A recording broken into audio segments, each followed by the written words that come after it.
Liam's life is straight up tragic. Dude's been grinding at work like a mindless NPC for nearly a decade, barely seeing his family. His job is hell, his boss is a clown, and the only thing keeping him sane is his wife Mika and their daughter Kanami. When he finally drags himself home after another soul-crushing shift, Mika greets him and casually mentions that Kanami's been begging for a dog all day. Apparently, the kid saw a Shiba Inu at her friend's place and decided she needs one. Liam's wallet is already on life support, so he's not sure they can afford it. But then he takes one look at his sleeping daughter and thinks, screw it, if a dog makes her happy, I'll just work overtime and suffer more. Classic dad move. The next day, he takes Kanami to a pet store, and she lights up like she just won the lottery. Mika is genuinely shocked that Liam agreed to this, considering he's already drowning in responsibilities. But Liam?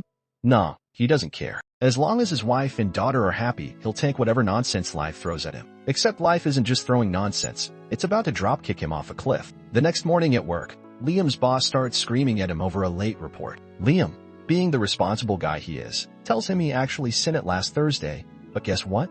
Bossman was out partying like a frat boy and missed it. Instead of owning up, the guy somehow spins it back on Liam. This job is a never-ending circus, with coworkers who steal credit for his work while blaming him for their mistakes. But no matter how trash his day is, coming home to his family makes it bearable. At least, that's what he thought. While heading to work the next day, Liam gets a message from his buddy Nita about some new video game. Nita, being the gaming addict he is, asks if Liam can grab a copy for him. Liam laughs, shakes his head, and agrees. But when he pulls up his GPS to find the store, he gets lost, and that's when shit hits the fan. Across the street, he spots Mika, but she's not alone. She's on a date with some random dude. At first, Liam thinks his brain is malfunctioning. Mika literally told him she was taking Kanami to sports club today, so what the frick is she doing here? That night, he casually asks Mika about her day, just to test her. She lies straight to his face, saying she took Kanami to practice and nothing else. Liam almost calls her out, but in the end, he just plays along, hoping, praying, that maybe he's overthinking things. Spoiler, he's not. The next day, he wanders back to that same spot, hoping to prove himself wrong. Instead, he overhears Mika on the phone, talking to that guy. And to make it 10 times worse, she even brought Kanami along. Liam desperately tries to rationalize it. Maybe it's just a super close friend? Maybe he's Kanami's godfather or something? And then Kanami calls the guy dad. Liam's entire world shatters. He tries to convince himself there's an explanation. Surely Mika wouldn't betray him like this, right? Wrong. At work, his boss comes over to yell at him again, and Liam, barely holding himself together, explains that his computer's been acting up. For security reasons, he shuts it down instead of using standby mode. Bossman, being the walking L that he is, doesn't care and tells him to just stop taking breaks altogether. Then Mika calls. Kanami's been in an accident. Liam bolts to the hospital, heart racing. The second he arrives, he demands to know what's going on. Mika says Kanami's already in surgery. The doctor comes out and asks for a blood donor. Liam immediately volunteers, but then shit gets real. Liam says his blood type is AB positive. Mika says hers is O positive. The doctor takes one look and tells Mika to come with him because Liam's blood isn't compatible. That's when it hits him. If Mika is O and Liam is AB, Kanami can't be his daughter. It's biologically impossible. Liam's stomach drops. He turns to Mika, voice shaking, and asks if Kanami is really his. And instead of answering, Mika flips the entire situation around and starts gaslighting him like a pro. She screams about how she should be mad,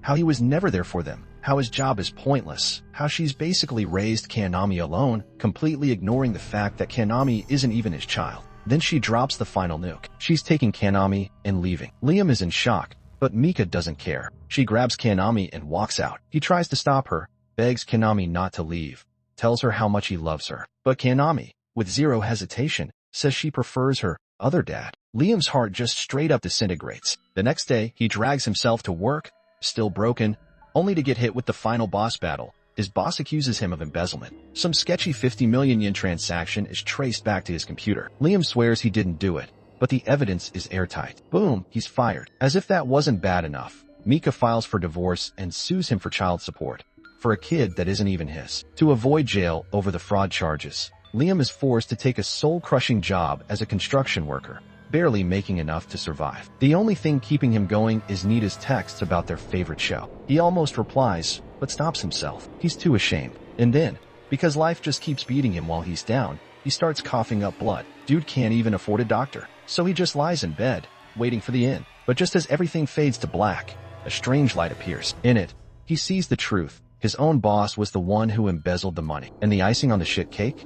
That same boss was the guy Mika was cheating with all along. Liam loses it. Then, out of nowhere, a mysterious man shows up and drops a bombshell. He can give Liam a second chance in another world. At this point, Liam has nothing left to lose. If he gets a redo, he's not playing nice anymore. No more being a pushover. No more suffering for others. The man smiles, clearly enjoying Liam's newfound rage, and tells him he'll even throw him a bone. His next life will start as the son of a noble. Liam takes the deal without hesitation. And just like that, his soul is transported to a brand new world. So our boy Liam signs a deal with the celestial equivalent of a Reddit mod with too much power, and boom. His soul gets yeeted into space to become the overlord of iRobot's angrier cousins, and basically the final boss of galactic bullying. Next thing he knows, Liam wakes up like it's a bootleg iSky starter pack. He's now a toddler passed out on the roof of some haunted Victorian Christmas tree mansion. Turns out, this is Planet Hydra. 10 out of 10 name for a villain lair, and Daddy Dearest is Count Banfield, a man whose parenting style screams, remote worker from another galaxy. His house is straight out of Pinterest, Forest Core Apocalypse Edition, and as soon as he steps inside, boom, jump scare mom. She poofs him into a different room with mom-tier teleportation magic and drops a birthday bomb on him. It's his 5th birthday, and she got him a gift. Inside the giant gift box, a tiny dongle that screams, "Congratulations, you now own a waifu." Liam, still mentally buffering, presses a button like every tech-illiterate dad trying to set up a TV, and suddenly he's in a full-blown made customization screen. Yup, gotcha game rules. Pick a model, tweak the looks. Oh, and by the way, Mom casually drops that he needs to select the maid's private bits. Excuse me, what? She says it with the same energy as someone asking if you want whipped cream on your frappuccino. No notes, just cursed. Dad strolls in like a DLC character and drops a bigger bomb. Happy birthday. You're the new CEO of our planet. Also, we're retiring to Space Bali. Don't forget to send us money. Then he hits Liam with the Uno reverse and signs the mansion over to his literal toddler son. But wait, it gets better. His parents sprint out of there like they just pulled off the biggest scam of the century. Liam's now got clout, coins, allegedly, and the keys to the Space Kingdom.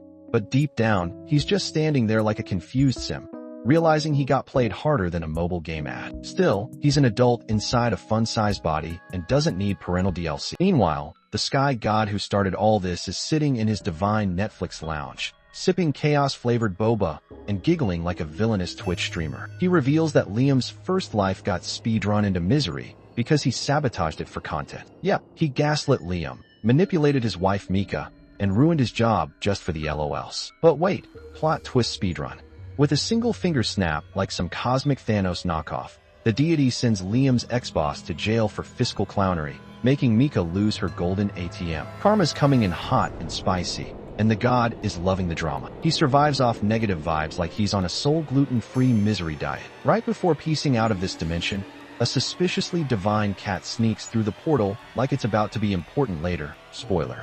It is. Back in Liam's new universe, a space war breaks out because some cue ball cosplaying Captain Jack Sparrow wanted to flex his mecha army. Just as the enemy starts winning, in flies Christiana, the sword-swinging, armor-dripping princess knight of Don't Mess With Meville. She slices through mechs like she's julienne and carrots. The pirates immediately regret everything. Christiana's not done till she hits max combo count and emotionally traumatizes an entire fleet. Cut back to Liam. His robo-maid finally arrives in a creepy Barbie box. With a single touch, she transforms into a generic anime housekeeper named Amagi. First thing our boy does, inspects her like he's on a suspicious episode of How It's Made, triggering the Chamberlain's anxiety to DEFCON 2. Nothing weird happens, but the vibes?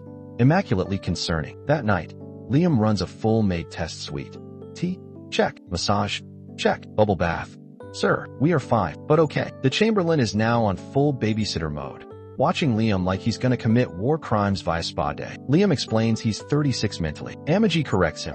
People here don't hit legal adult status until age 50, and true adulthood is more like 100. Humans live half a millennium here. Basically, everyone's a slow-cooked grandpa. Then, Amagi drops the galaxy's biggest red flag. The Empire hates AI. Like, full-on anti-robot racism. Liam's like, but what about the 3 laws of robotics? And the Chamberlain hits him with the blank stare of a man who's never seen a sci-fi movie in his life. Turns out, humans got wrecked by AI way back. A few meat sack heroes saved the day and started the Empire, which is now very anti-anything with Wi-Fi. So why did Liam's mom hand him a ticking robo-waifu? Drumroll, because she dipped. She and Dad ran away from a mountain of generational debt and slapped it all on their toddler like a cosmic Uno draw 4. The Chamberlain delivers the Lord Dump. Liam's great-grandpa was a legend, but the rest of the family tree is just downward spiral speedruns. Now Liam owns a kingdom, a maid, and a heaping pile of economic ruin. Meanwhile, in a space tavern, people are already gossiping about their new child overlord. Bartender Lady is optimistic. The rest? Think Liam's reign will be just another episode in the Nobles Be Nobling saga. Liam, sitting in his debt-laced throne, has a realization. He was probably born just so his parents could legally dump the family bankruptcy on him. Feels bad, but hey, he and Amagi are both rejects now, so he proposes a team-up. She gently reminds him she's more maid, Yexi, than co-ruler, but she'll follow commands like a good little subroutine. So Liam, channeling his inner Asimov fanboy, writes his own laws of maidodics. 1. Don't kill me, please. Do what I say unless rule number 1 says otherwise. Don't die, unless doing so breaks rules number 1 or number 2. With ground rules set, he asks Amagi for a cheat code to ruling a dying planet. She's like, easy, just hop in the education capsule and download a decade of knowledge in 6 months like it's a shady brain-boosting NFT. Oh, and it also makes you jacked. Liam signs up instantly. Amagi gets the territory management job while he goes into cryosleep. The Chamberlain tries to protest, but gets comboed into silence by Amagi's logic and Liam's commitment to skipping tutorial mode. Right before sleep mode activates, Liam asks if AI like Amagi feel emotions. She answers yes, because anime logic. With a nod, he steps into the pod and prepares to come out 6 months later, smarter, buffer, and ready to become the galaxy's most petty evil overlord. Check out these videos on screen and subscribe for more.